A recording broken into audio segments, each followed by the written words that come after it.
أن لا إله إلا الله وحده لا شريك له وأشهد أن محمدا عبده ورسوله الذي لا نبي ولا رسول بعده اللهم صل على محمد وعلى آله وأصحابه ومواله.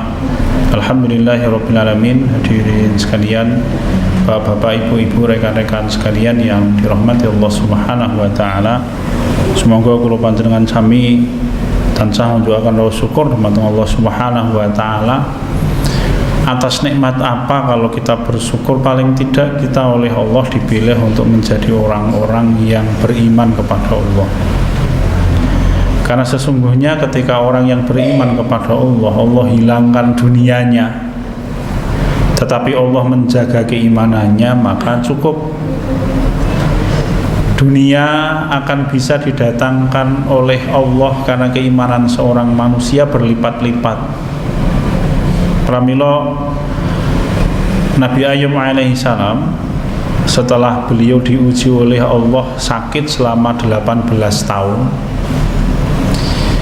Allah kembalikan seluruh dunianya dan dilipat gandakan oleh Allah 2 kali. Fa'atainahu ahlahu wa mithlahum ma'ahum rahmatan min indina wa dzikra li ulil albab.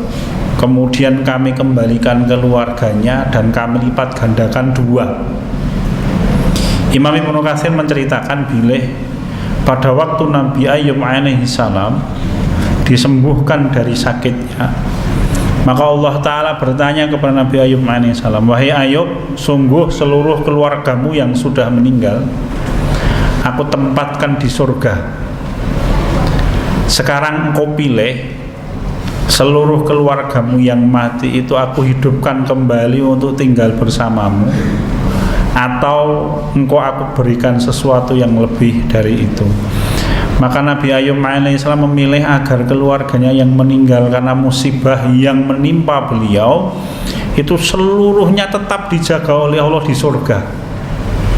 Gantinya apa? Gantinya Nabi Ayub kemudian diberikan keluarga yang persis seperti itu di dunia dan jumlahnya 2 kali lipat. Dengan apa ibu-ibu, bapak-bapak? Dengan keimanan kepada Allah Subhanahu wa Ta'ala. Maka tidak ada nikmat melebihi nikmatnya orang beriman kepada Allah. Westo. Allah Ta'ala ngendika wonten ing surat Al-Hujurat, a'udzubillahi minasyaitonir rajim, yamunnuna 'alaika an aslamu qul la tamunnu 'alayya islamakum balillahu yamunnu 'alaikum an hadakum lil iman in kuntum shadiqin.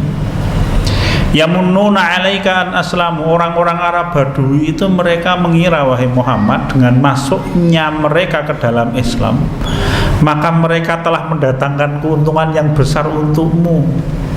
Qul, jawablah wahai Muhammad, la tamunnu 'alayya islamakum, janganlah kalian mengira bahwa ketika kalian masuk Islam itu keuntungannya datang kepadaku. Balillahu yamunnu 'alaikum an hadakum lil iman, tetapi sungguh Allah yang memberikan kepada kalian karunia yang sangat besar ketika kalian ditunjukkan oleh Allah jalan itu menjadi orang-orang yang beriman. Beriman itu cukup untuk menyelesaikan seluruh masalah dunia apapun ibu-ibu, bapak-bapak nggih. Wis to. Kenapa? Nabi Muhammad sallallahu alaihi wasallam ngendika kama qala hadis sahih punika Rasul kita ngendika la yabrahul bala bil abdi hatta yamshi 'alal ardi wala khati'atin 'alaihi. Sungguh bencana itu akan selalu datang kepada manusia di muka bumi ini sampai dia berjalan di dunia ini tanpa ada kesalahan. Selama masih ada kesalahan, maka selama itu pula Allah akan mendatangkan bencana. Kenapa? Karena tidak ada musibah di dunia ini kecuali pasti karena perbuatan tangan manusia. Contoh, Kanjeng Nabi kita Muhammad sallallahu alaihi wasallam ketika perang Uhud, ya, apa ini, pipi beliau sobek, giginya patah, nggih. Rasul kita ketancep helm besi ketika perang Uhud. Apa penyebabnya? Dosanya sinten? Kanjeng Nabi Muhammad. Mboten, Nabi Muhammad punika maksum. Tapi dosanya 48 orang yang tidak mau taat kepada Rasul ketika Rasul perintahkan untuk duduk di atas gunung. Jumlahnya 50, yang taat 2, yang 48 tidak mau taat. Mereka turun mencari ghanimah. Akhirnya apa? Akhirnya kacau balau. Allah taala wonten ing surat Ali Imran punika ngendika walaqad afallahu ankum wallahu dzu fadlin 'alal mu'minin. Allah telah memaafkan kalian wahai orang-orang yang beriman. Ada seorang lelaki yang bertanya kepada sahabat Abdullah bin Abbas radhiyallahu anhuma. Beliau bertanya, wahai Ibnu Abbas, kenapa kok Allah menyebutkan perang Uhud itu Allah memaafkan kaum muslimin, sedangkan mereka kalah dan Rasulnya terluka? Kalau dimaafkan oleh Allah itu kudune menang. Apa jawaban sahabat Ibnu Abbas radhiyallahu anhu? Piyambakipun ngendika, kalau Allah tidak memaafkan kesalahannya 48 orang, itu yang mati tidak hanya 70, tapi 700 orang sahabat mati kabeh kalau Allah tidak mengampuni dosanya 48 orang. Tapi karena Allah mengampuni dosa mereka, maka yang dimatikan oleh Allah sebagai syuhada hanya 70. Masih tersisa berapa? 630 orang. Jadi hadirin sekalian, asadhanillahu wa iyyakum, tidak ada bencana apapun kecuali pasti sumbernya adalah maksiat manusia yang dikerjakan di dunia ini. Pramila kula panjenengan sami, nggih Bapak Ibu-ibu, itu butuh kekuatan untuk menjaga nikmat yang paling ujung ini. Kalau nikmat ini hilang, orang ana gunane kula panjenengan sami mendapatkan nikmat dunia. Apa itu? Nikmat keimanan kepada Allah Subhanahu wa taala. Ada 2 orang sahabat itu memberikan nasihat persis. Satu sahabat Jundub bin Janadah, Samurah bin Jundub radhiyallahu anhu. Yang kedua sahabat Ibnu Mas'ud radhiyallahu anhu. Nasihatnya persis. Beliau menyampaikan, "Idza ibtalaka Allah bi syai'in faqaddim ma laka duna dinaka. Wa idza istadda 'alaikal bala faqaddim ma laka wa nafsaka duna dinaka," kata beliau berdua. Beliau berdua mengatakan nasihat, kalau kalian diuji oleh Allah sehingga kalian harus memilih untuk berkorban, maka korbankan hartamu, tetapi jangan sekali-kali engkau korbankan agamamu.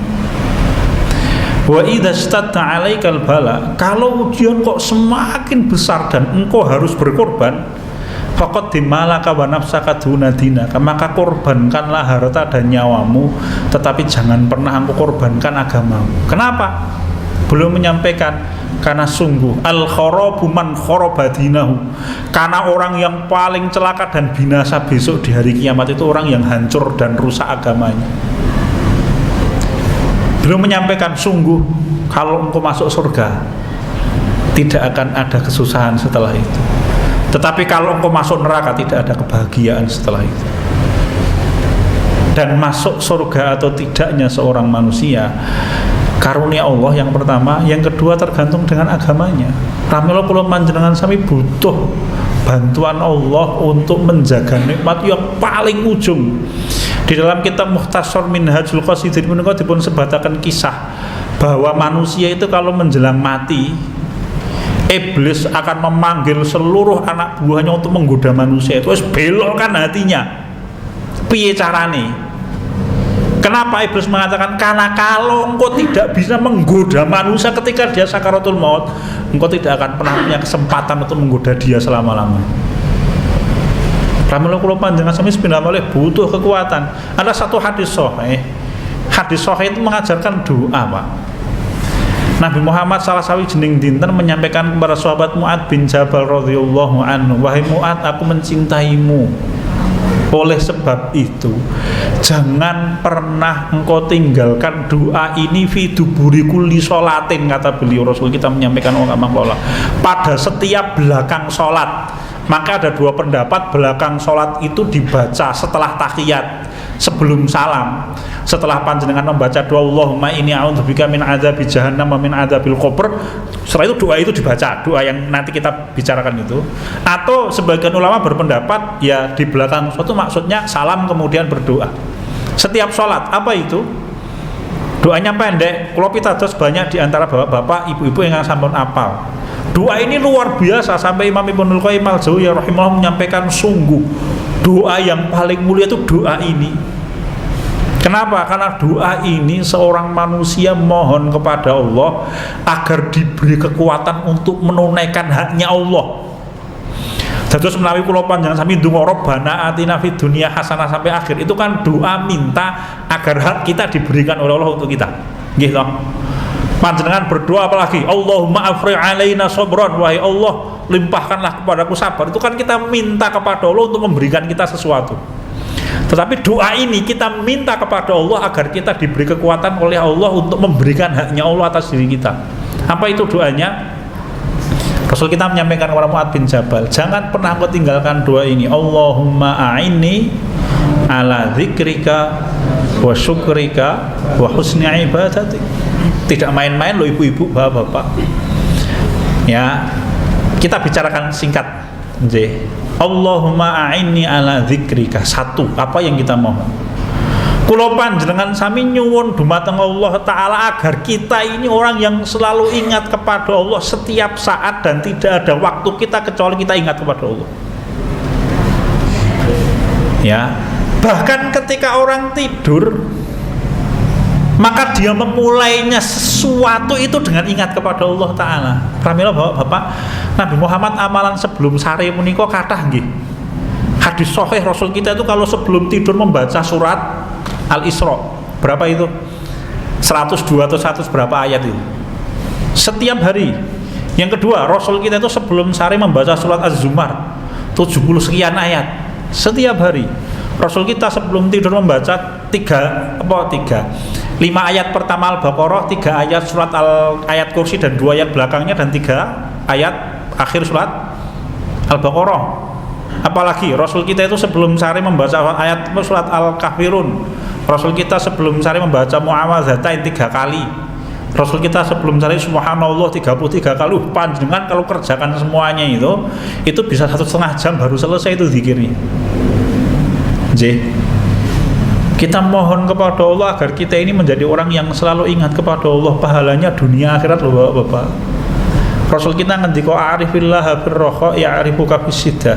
Ingat-ingatlah engkau di masa-masa engkau lapang, maka Allah akan membantu, membelamu, mengingatmu ketika engkau kesusahan. Ya. Ini nikmat yang sangat besar. Orang mukmin itu ketika akan mudah banyak pertolongan. Itu sangat tergantung dengan kebiasaan dia ingat kepada Allah ketika dia tidak punya masalah. Maka Rasul kita suatu saat ditanya oleh seorang sahabat, ya Rasulullah, sedekah yang paling utama itu kapan? Bukan ketika kepepet. Justru Rasul kita itu ngendika sedekah yang paling utama itu antas sedekah wa antas sahihun tahsal faqra. Rasul kita ngendika sedekah yang paling utama itu sedekah ketika engkau sehat, lapang dan waktu itu engkau khawatir engkau miskin. Jadi ketika badan kita sehat, hati kita gembira, perbanyak sedekah. Nanti pengaruh itu akan datang kapan? Ketika kita kepepet, dan kepepetnya manusia yang paling berat itu kapan? Menjelang sakaratul maut. Jawab bapak. Iya. Kalau Allah tidak memberikan orang ketika sakaratul maut, maka celaka orang itu, bapak. Ya, celaka. Kita berharap ketika datang sakaratul maut kepada kita itu hati kita tersambung dengan Allah. Sampai Rasul itu ketika ada seorang sahabat menjelang sakaratul maut selalu dinasihati untuk berbaik sangka kepada Allah. Rasa ngresulo mas. Dia tahu dia mendekati sakaratul maut, maka orang yang beriman itu selalu menyambung hatinya dengan Allah Subhanahu wa taala. Menawi Umar bin Abdul Aziz rahimahullah itu ketika menjelang wafat belum baca ayat kemudian belum meninggal. Tilkad darul akhiratu naj'aluha lil ladzina la yuriduna 'uluwan fil ard wala fasada wal 'aqibatu lil muttaqin, kemudian belum meninggal. Umar bin Khattab itu ketika ditusuk 12 tusukan oleh Abu Lu'lu'ah, dari belakang ketika beliau imam, apa ayat yang dibaca oleh beliau? Ya, beliau membaca ayat firman Allah Subhanahu wa taala, wa kana amrullahi qadaram maqdura. Sungguh ketetapan Allah itu pasti terjadi. Ora miso-miso, tidak nggersulo, belum baca ayat itu. Nggih. Menika ingkang sepindha, Allahumma a'inni ala dzikrika. Zikir tidak sekedar sehabis sholat, tetapi sepanjang kehidupan kita. Berjalan diiringi dengan zikir, masuk rumah zikir, bahkan menjelang tidur wow zikir, apa saja diiringi dengan berzikir. Selalu ingat kepada Allah. Rasul kita jangan tanya, Rasul kita itu menyampaikan aku tidur tapi hatiku tidak pernah tidur. Rasul kita Muhammad SAW. Kalau kita ya kapan? Sampai kehilangan sadar ketika kita tidur kita masih berzikir. Sehingga ketika kita tidur dalam keadaan kita tutup kehidupan hari itu dengan ingat kepada Allah. Allahumma a'inni ala dzikrika wa syukrika, engkang ngongkokane kita menjadi orang yang bersyukur. Nyuwun ngapunten lho ibu-ibu, bapak-bapak, seperangan tiyang nganggep bilih nikmat pun Allah niku wujude kudu duit. Nek ora duit itu nikmat. Sehat itu nikmat yang sangat besar. Waktu luang itu nikmat yang sangat besar. Keluarga yang sakinah itu nikmat yang sangat besar. Yang itu semuanya tidak bisa dinilai dengan kekayaan. Jadi bapak-bapak, ibu-ibu, orang mukmin itu nikmat paling besar salah satunya di dunia selain keimanan apa? Diberi oleh Allah Ta'ala keluarga yang beriman dan bertakwa kepada Allah. Ya, itulah qurrata a'yun. Rabbana hab lana min azwajina wa dzurriyyatina qurrata a'yun. Sahabat Ibnu Abbas radhiyallahu anhu ngendika qurrata ayun itu di dunia, Bu. Di akhirat cetha nek wong beriman nanti dia akan dikumpulkan dengan keluarganya yang beriman. Tapi yang dimaksud oleh Allah di dalam doa itu qurrata ayun itu di dunia. Apa maknanya? Yang dimohon oleh orang mukmin qurrata ayun di dunia itu adalah, kata beliau, ketika keluarganya beribadah, bapak ibu ning ibadah, anak-anak iki yang ibadah. Bahkan kalau bisa anak-anak kita itu ibadah kita lebih daripada kita. Ngenteng-ngentengi itu nanti di hadapan Allah. Kenapa? Karena keluarga itu ketika masuk surga, Allah akan tempatkan di surga sesuai dengan orang yang paling baik di dalam keluarga itu. Itu tafsir firman Allah tentang surat At-Tur. Ya, walladzina amanu wattaba'athum dzurriyyatuhum biimanin alhaqna bihim dzurriyyatahum. Yang paling akhir, apa yang kita minta kepada Allah? Wa husni ibadatik, wahai Allah, jadikanlah aku orang yang baik di dalam beribadah kepadamu. Apa nilai baik di dalam beribadah kepada Allah? Satu, niatnya ikhlas. Yang kedua, sesuai dengan apa yang diajarkan Rasul kita Muhammad SAW. Yang ketiga, tidak pernah berhenti sampai kita mati, istiqomah. Semuanya berat loh Bapak, ya. Ikhlas, amal yang sangat berat. Siapa yang mengatakan Umar bin Khattab radhiyallahu anhu belum menyampaikan sungguh amal yang paling berat itu ikhlas. Ikhlas itu apa? Ikhlas itu lillahi ta'ala 100%. Imam Al-Qurtubi ketika menafsirkan firman Allah wonten ing akhir surat Al-Kahfi ayat 100 sedasa nggih. 100 faman kana yarju liqa'a rabbih falyamal 'amalan shalihan wa la yusyrik bi ibadati rabbih ahada. Siapapun orang yang berkehendak bertemu dengan Allah dalam keadaan selamat, falyamal 'amalan shalihan, hendaklah dia beramal dengan amal-amal soleh, wa la yusyrik bi ibadati rabbih ahada, dan tidak menyekutukan Allah di dalam ibadah dan amal soleh itu. Belum memberikan contoh, kalau ada orang siam niatnya agar dekat dengan Allah dan agar badannya sehat, tidak akan diterima oleh Allah.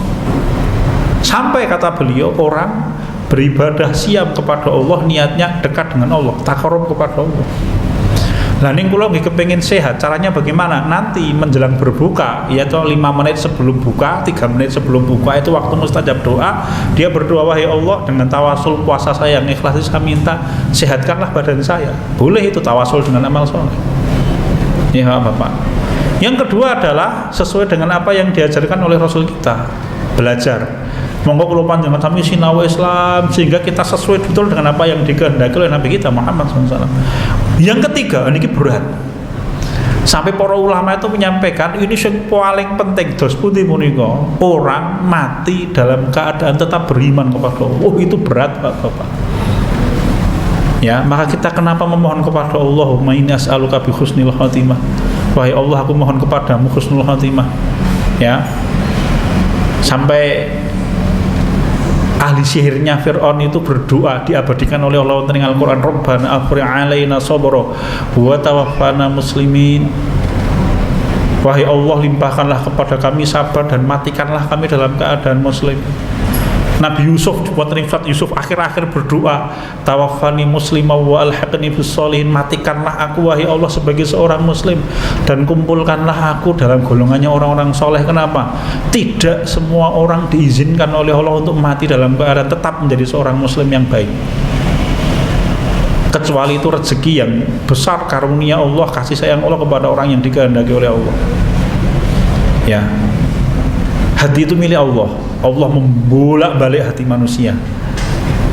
Allah berkehendak untuk menjaga kebaikan orang, salah satu tandanya apa? Dimatikan dalam keadaan husnul khatimah. Dan kita tidak tahu, maka kita mohon kepada Allah. Jadi 3 perkara sepindah malih. Jangan pernah ditinggalkan ibu-ibu, bapak-bapak.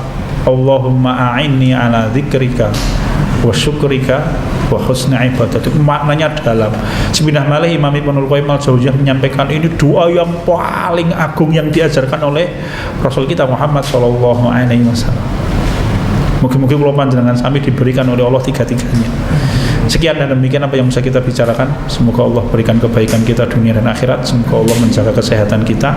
Mari kita tutup. Subhanallahumma wa bihamdika asyhadu an la ilaha illa anta astaghfiruka wa atubu ilaik. Walhamdulillah. Assalamualaikum warahmatullahi wabarakatuh.